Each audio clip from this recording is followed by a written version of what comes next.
वक्फे के बाद आपका दोबारा इस्तकबाल है और अब बढ़ते हैं दीगर खबरों की जानिब। मरकजी हुकूमत शहरियत तरमीमी कानून के फैसले को सच साबित करने के लिए एड़ी चोटी का जोर लगा रही है। मुल्क भर में जारी मुखालिफ शहरियत तरमीमी कानून एहतजाज मजीद शिद्दत इख्तियार करता जा रहा है।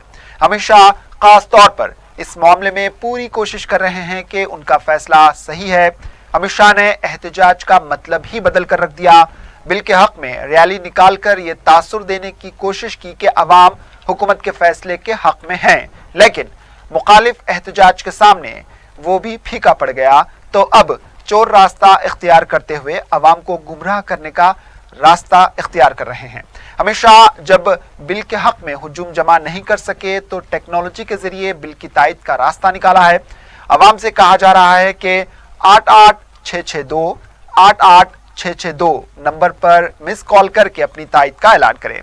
लेकिन बात यहां खत्म हो जाती तो कोई बात नहीं थी। अमित शाह अच्छी तरह जानते हैं कि अवाम इस बिल के हक में कभी कॉल नहीं करेंगे, इसलिए बीजेपी के आईटी सेल को काम पर लगा दिया गया है।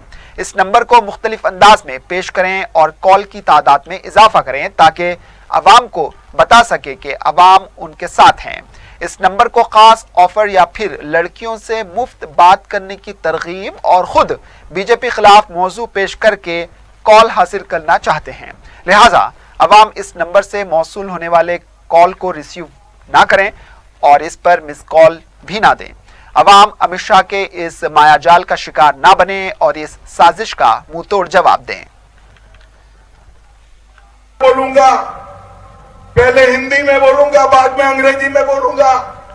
वो नंबर पर मिस कॉल करिए, कोई चार्ज नहीं लगेगा, आपका समर्थन डायल करिएगा 8 8 6